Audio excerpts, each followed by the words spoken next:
Namaste friends. In this video we are discussing active voice and passive voice.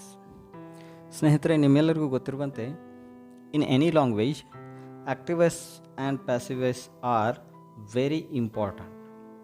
ಯಾವುದೇ ಒಂದು ಭಾಷೆಯಲ್ಲಿ active ಮತ್ತು passive ವಾಯ್ಸ್ಗಳು ತುಂಬಾ ಮುಖ್ಯವಾದ ಪಾತ್ರವನ್ನು ವಹಿಸುತ್ತವೆ. ಹಾಗೆಯೇ in English they also very important. ಇಂಗ್ಲೀಷ್ನಲ್ಲೂ ಕೂಡ ಅವು ಇಂಪಾರ್ಟೆಂಟ್. ಆ್ಯಸ್ ವಿ ನೋ, ನಮಗೆ ಗೊತ್ತಿರುವಂತೆ in any language any exam ಇಂಗ್ಲೀಷ್ಗೆ ಸಂಬಂಧಪಟ್ಟಂತೆ there is a question particularly on active and passive voices. ಯಾವುದೇ ಎಕ್ಸಾಮ್ನಲ್ಲಿ ಇಂಗ್ಲೀಷ್ ವಿಷಯಕ್ಕೆ ಸಂಬಂಧಪಟ್ಟಂತೆ ಒಂದು ಆ್ಯಕ್ಟಿವ್ ಮತ್ತು ಪ್ಯಾಸಿವ್ ವಾಯ್ಸ್ಗಳು ಸಾಮಾನ್ಯವಾಗಿ ಪ್ರಶ್ನೆ ಬರುವಂಥದ್ದು. To attempt that particular question we need to know some basic concept of the active and passive voice. Basic ಆಗಿರ್ತಕ್ಕಂಥ ಆ್ಯಕ್ಟಿವ್ ಮತ್ತು ಪ್ಯಾಸಿವ್ ವಾಯ್ಸ್ಗಳ ಕಾನ್ಸೆಪ್ಟ್ ನಮಗೆ ಕ್ಲಿಯರ್ ಆಗಿ ಗೊತ್ತಾದರೆ we can attempt any question. ಹಾಗಾಗಿ ಈ ಒಂದು ವಿಡಿಯೋದಲ್ಲಿ we shall discuss the basic concept of the active and passive voice. ಸ್ನೇಹಿತರೆ, ಲೆಟ್ ಅಸ್ ಮೂವ್.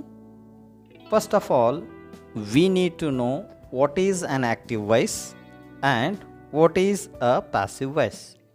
ಮೊಟ್ಟ ಮೊದಲನೇದಾಗಿ ನಾವು ತಿಳ್ಕೊಬೇಕಾಗಿರುವಂಥದ್ದು what is an active voice ಅಂದರೆ ಏನು, ಜೊತೆಗೆ ಪ್ಯಾಸಿವ್ ವಾಯ್ಸ್ ಅಂದರೆ ಏನು. Yes, in the active voice the subject is performing an action. Active ವಾಯ್ಸ್ನಲ್ಲಿ ಸಬ್ಜೆಕ್ಟು ಆ್ಯಕ್ಷನನ್ನು ಪರ್ಫಾರ್ಮ್ ಮಾಡುವಂಥದ್ದು. ಇಲ್ಲಿ ಸಬ್ಜೆಕ್ಟ್ ಅಂತಂದರೆ ಕರ್ತೃ ಕ್ರಿಯೆಯನ್ನು ಮಾಡ್ತಾ ಇದ್ದರೆ ಅದು active voice. For example, I build a house. ಇಲ್ಲಿ ಐ ಅನ್ನುವಂಥದ್ದು ಸಬ್ಜೆಕ್ಟ್, ಬಿಲ್ಡ್ ಅನ್ನುವಂಥದ್ದು ವರ್ಬ್, ಹೌಸ್ ಅನ್ನುವಂಥದ್ದು ಆಬ್ಜೆಕ್ಟ್. ಸೊ ಇಲ್ಲಿ ಅ ಬಿಲ್ಡ್ ಅನ್ನುವಂಥ ಆ್ಯಕ್ಷನ್ಗೆ ಹೂ ಈಸ್ ರೆಸ್ಪಾನ್ಸಿಬಲ್ ಅಂತಂದರೆ I is responsible. So the subject I is performing an action, so this is the active voice. ಹಾಗೇನೆ then what is a passive voice? Passive voice ಅಂತಂದ್ರೆ ಏನು? The passive voice in English is used to express what is done to someone or something. ಇಲ್ಲಿ passive voice ನಲ್ಲಿ what is done is important. To express, ಏನು ಮಾಡಲ್ಪಟ್ಟಿದೆ ಅನ್ನುವಂಥದ್ದನ್ನು ಹೇಳಲಿಕ್ಕೆ we use passive voice. So for example, my house was built in 1988. ನನ್ನ ಮನೆ ಕಟ್ಟಲ್ಪಟ್ಟದ್ದು 1988ಅಲ್ಲಿ. ಕಟ್ಟಲ್ಪಟ್ಟದ್ದು, ಮಾಡಲ್ಪಟ್ಟದ್ದು ಅನ್ನುವಂಥ ವಿಚಾರಗಳನ್ನು ಹೇಳಲಿಕ್ಕೆ we use passive voice. This is the basic thing about passive voice. ಇಲ್ಲಿ ಇಂಪಾರ್ಟೆನ್ಸ್ ಪ್ಯಾಸಿವ್ ವಾಯ್ಸಲ್ಲಿ ವಾಟ್ ಈಸ್ ಡನ್, ಏನು ಮಾಡಲ್ಪಟ್ಟಿದೆ ಅನ್ನುವುದಕ್ಕೆ ಕೊಟ್ಟರೆ, ಆ್ಯಕ್ಟಿವ್ ವಾಯ್ಸ್ನಲ್ಲಿ ಸಬ್ಜೆಕ್ಟ್ಗೆ ಇಂಪಾರ್ಟೆನ್ಸ್ ಕೊಡುವಂಥದ್ದು. ಆ್ಯಕ್ಟಿವ್ ವಾಯ್ಸಲ್ಲಿ ಸಬ್ಜೆಕ್ಟ್ ಇಂಪಾರ್ಟೆನ್ಸ್ ಕೊಟ್ಟರೆ, ಪ್ಯಾಸಿವ್ ವಾಯ್ಸಲ್ಲಿ ಏನು ಮಾಡಲ್ಪಟ್ಟಿದೆ ವಾಟ್ ಈಸ್ ಡನ್ ಅನ್ನುವಂಥದ್ದು ಇಂಪಾರ್ಟೆಂಟ್ ಆಗ್ತದೆ. ಹಾಗಿದ್ದಾಗ ನಾವು ಇಲ್ಲಿವರೆಗೆ ಸಬ್ಜೆಕ್ಟ್, ವರ್ಬ್ ಮತ್ತು ಆಬ್ಜೆಕ್ಟ್ ಅಂತ ಮಾತಾಡಿದ್ವಿ. Let us know what is subject, verb and object. Yes, what is a subject? ಇಲ್ಲಿ subject is doer of an action. ನಾವು ಸಬ್ಜೆಕ್ಟ್ ಅಂತಂದರೆ ಡೂವರ್ ಆಫ್ ಆ್ಯಕ್ಷನ್, ಕರ್ತೃ ಅಂಥೇಳಿ ನಾವು ಕನ್ನಡದಲ್ಲಿ ತಿಳ್ಕೊಬೋದು. ಕರ್ತೃ, ಆ ಕ್ರಿಯೆಯ ಮಾಡ್ತಕ್ಕಂಥವ್ರು ಯಾರು, ದಟ್ ಈಸ್ ದಿ ಕರ್ತೃ. ಡೂವರ್ ಆಫ್ ಆ್ಯನ್ ಆ್ಯಕ್ಷನ್, ಮಾಡುವವರು, ಅವರು ಕರ್ತೃ. ಇನ್ನು what is verb? Verb is an action word. ನಿಮಗೆಲ್ಲರಿಗೂ ಗೊತ್ತಿದೆ, ವರ್ಬ್ ಅನ್ನುವಂಥದ್ದು ಕ್ರಿಯಾಪದ, that is an action word.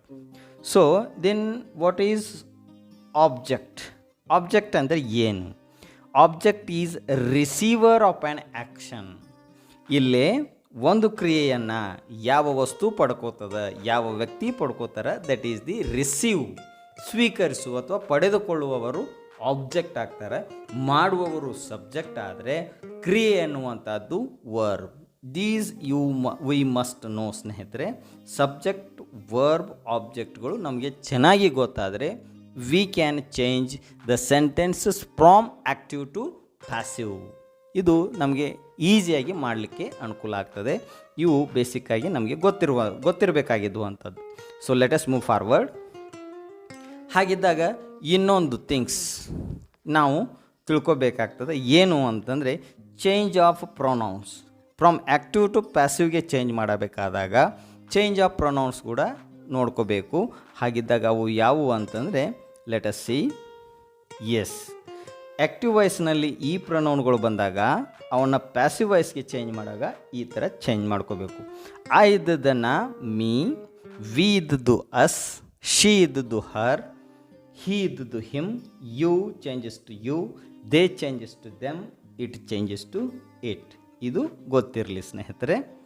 S, ಹಾಗಿದ್ದಾಗ let us see sentence pattern. Active ವಾಯ್ಸ್ನಲ್ಲಿ ಸೆಂಟೆನ್ಸ್ ಪ್ಯಾಟರ್ನ್ ಯಾವ ಥರ ಇರ್ತದೆ, ಆಮೇಲೆ ಪ್ಯಾಸಿವ್ ವಾಯ್ಸ್ನಲ್ಲಿ ಸೆಂಟೆನ್ಸ್ ಪ್ಯಾಟರ್ನ್ ಯಾವ ಥರ ಇರ್ತದೆ. That is very important thing to be kept in the mind. ಇದು ತಮಗೆ ಗೊತ್ತಿರಬೇಕು. ಎಸ್, ಸೆಂಟೆನ್ಸ್ ಪ್ಯಾಟರ್ನು ಆ್ಯಕ್ಟಿವ್ ವಾಯ್ಸ್ನಲ್ಲಿ subject plus verb plus object ಇರಬೇಕಾಗ್ತದೆ. ಹಾಗೆ yes, I write a letter. ಇಲ್ಲಿ ಐ ಅನ್ನುವಂಥದ್ದು ಸಬ್ಜೆಕ್ಟ್, ರೈಟ್ ಅನ್ನುವಂಥದ್ದು ವರ್ಬ್, ಓ ಲೆಟರ್ ಅನ್ನುವಂಥದ್ದು ಆಬ್ಜೆಕ್ಟ್. ನಮ್ಗೆ ಈಗಾಗಲೇ ಗೊತ್ತಿದೆ what is subject, what is verb, what is object ಅಂತ ಗೊತ್ತಿದೆ. Subject is doer of an action, verb is an action word, object is receiver of an action. ಈ letter ಅನ್ನುವಂಥದ್ದು receiver of action, write ಅನ್ನುವಂಥದ್ದು action word, I ಅನ್ನುವಂಥದ್ದು subject. This is the pattern of active voice. ಇನ್ನು passive voice ನೋಡೋದಾದರೆ object plus verb plus subject. ಇಲ್ಲಿ a letter object is written verb by me, this is the subject. This is the sentence pattern in passive voice. ಇಲ್ಲಿ ಈಗಾಗಲೇ ನಾವು ನೋಡಿದ ಹಾಗೆ yes, in active voice emphasis on doer of an action. Active ವಾಯ್ಸ್ನಲ್ಲಿ importance ಮಹತ್ವ ಯಾರಿಗೆ ಅಂತಂದರೆ doer of an ಆ್ಯಕ್ಷನ್ಗೆ ಕೊಟ್ಟರೆ, ಪ್ಯಾಸಿವ್ ವಾಯ್ಸ್ನಲ್ಲಿ emphasis on result or the ರಿಸೀವರ್ಗೆ ಇಂಪಾರ್ಟೆನ್ಸ್ ಕೊಡುವಂಥದ್ದು. That is the basic thing of the active and passive voice. ಇದು ಗೊತ್ತಾಗಿದೆ ಅನ್ಕೊಂತೀನಿ. Let us move forward.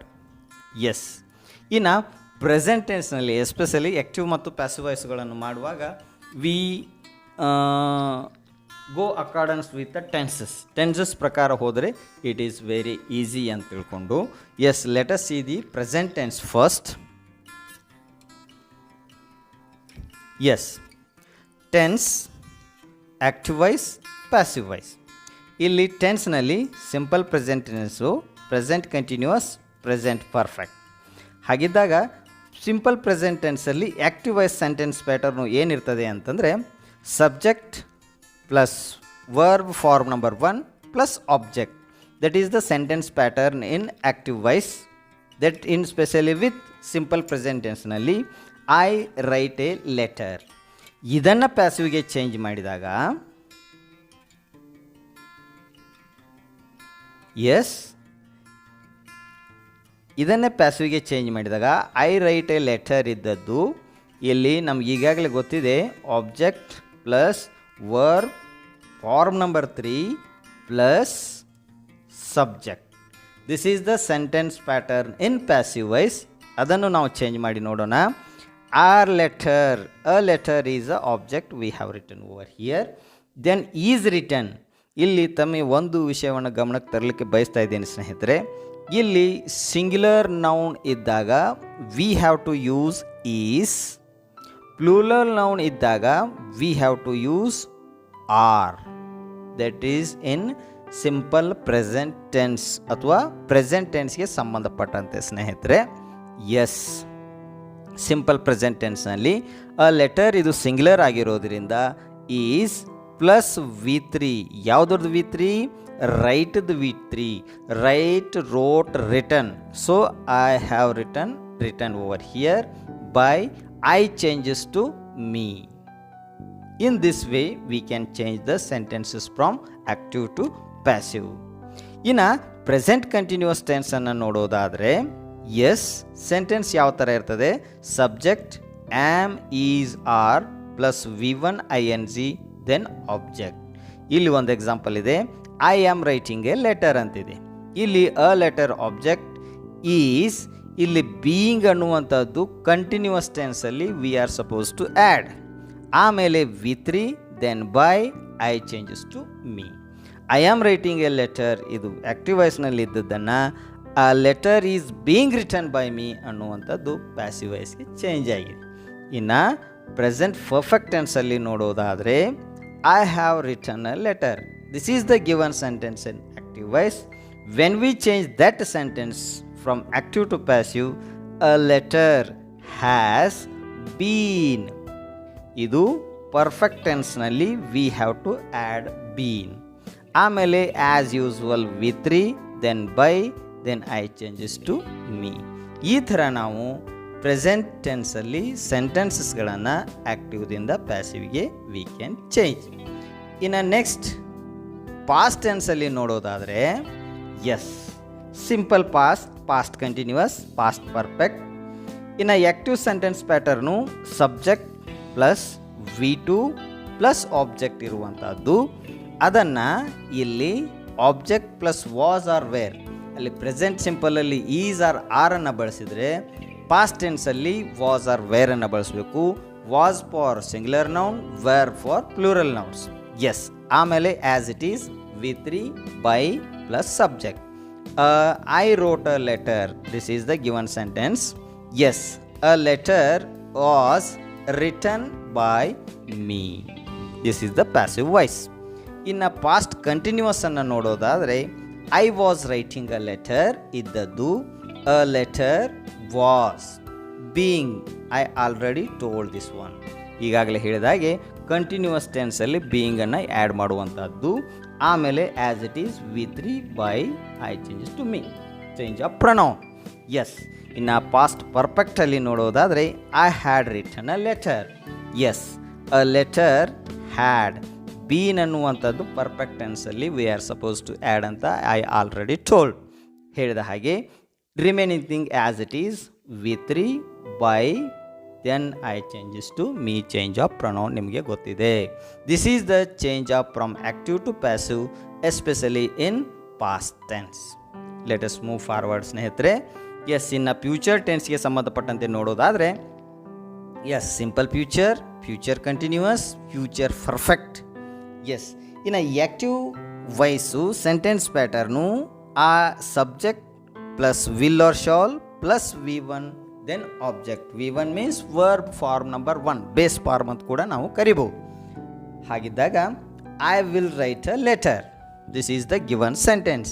ಇದನ್ನು when we change that sentence from active to passive, a letter, ಇಲ್ಲೇ already I have given a formula object plus will or shall plus be then written by me. A letter will be written by me. This is in simple future tense ಸ್ನೇಹಿತರೆ. ಅದೇ ಥರ future continuous ಅನ್ನು ನೋಡಿದಾಗ I will be writing a letter ಇದ್ದದ್ದನ್ನು a letter will be being ಹೇಳಿದ್ದೇನೆ, written by me. This is same in all the tenses.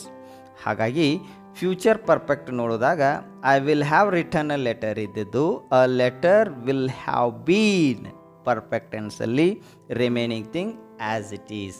ಇಷ್ಟು ಗೊತ್ತಾದರೆ present tense, past tense, future ಟೆನ್ಸಲ್ಲಿ ಆ್ಯಕ್ಟಿವ್ ವಾಯ್ಸ್ಗಳನ್ನು ಪ್ಯಾಸಿವ್ ವಾಯ್ಸ್ಗೆ we can change easily. With that ಅದರ ಜೊತೆಗೆ ಇನ್ನು ಮೂಡಲ್ಸ್ ಆ್ಯಂಡ್ ಇನ್ಫಿನಿಟಿವ್ಸ್ ಸೆಂಟೆನ್ಸಸ್ ಕೂಡ ನಾವು ಕೆಲವೊಂದು ಸರಿ ಬರುವಂಥದ್ದನ್ನು ನಾವು ನೋಡಿದ್ದೇವೆ. ಹಾಗಾಗಿ ಮೂಡಲ್ಸ್ ಎಕ್ಸಾಂಪಲ್ಸ್ಗಳನ್ನು ಕೆಲವೊಂದಿಷ್ಟು ಒಂದೊಂದು ಎಕ್ಸಾಂಪಲ್ ನೋಡೋಣ. ಎಸ್, ಮೂಡಲ್ಸ್ಗೆ ಸಂಬಂಧಪಟ್ಟಂತೆ I must write a letter, this is active sentence. A letter must be written by me, ಇದು ಮೂಡಲ್ ಮಸ್ಟ್ ಅನ್ನುವಂಥದ್ದು. ಸೊ ಮಸ್ಟ್ ಮೂಡಲ್ ಸೆಂಟೆನ್ಸನ್ನು ಇಲ್ಲಿ ಆ್ಯಕ್ಟಿವ್ದಿಂದ ಪ್ಯಾಸಿಗೆ ವಿ ಕ್ಯಾನ್ ಚೇಂಜ್. ಅದೇ ರೀತಿ infinitives, to write, that is the infinitive. I have to write a letter, active ಸೆಂಟೆನ್ಸನ್ನು a letter has to be written by me ಹಾಗೆ ಚೇಂಜ್ ಮಾಡಬೇಕು. ಇನ್ನು modal perfect, I should have a return a letter ಇದ್ದದ್ದನ್ನು a letter should have been return by me. These are the basic things we are supposed to know about active and passive voices. Yes, I have some questions for practice. ಈ ಥರ ಸೆಂಟೆನ್ಸಸ್ಗಳನ್ನು when we practice we understand better ಅನ್ನೋದಕ್ಕಾಗಿ ಕೆಲವೊಂದಿಷ್ಟು sentence ಇಲ್ಲಿ ಕೊಡೋ ಪ್ರಯತ್ನ ಮಾಡಿದ್ದೇನೆ ಸ್ನೇಹಿತರೆ. Her manners pleased us very much. The driver was blowing the horn. The thief was caught by the police. The hunter shot the tiger. They have published all the details of the invention. All trust an honest person. Did he show you what to do? Sugar is grown in Cuba. ನಿಮಗೆ what are the sentences in active voice and what are the sentences in passive voice ಮೊದಲು ಅರ್ಥ ಆಗಬೇಕು. ಅಂದಾಗ ನಿಮಗೆ basic concept ಗೊತ್ತಾಗಿದೆ ಅಂತ ಅರ್ಥ ಆಗ್ತದೆ ಸ್ನೇಹಿತರೆ. ಈ ಥರ ನೀವು ಕ್ವೆಶನ್ಸ್ಗಳನ್ನು ಹೆಚ್ಚು ಪ್ರಾಕ್ಟೀಸ್ ಮಾಡಿದರೆ ಯು ವಿಲ್ ಅಂಡರ್ಸ್ಟ್ಯಾಂಡ್ ಬೆಟರ್. ಅದಕ್ಕಾಗಿ for this type of videos please follow us on YouTube, that is especially VIJU'S Academy. Thank you for watching. Thank you friends.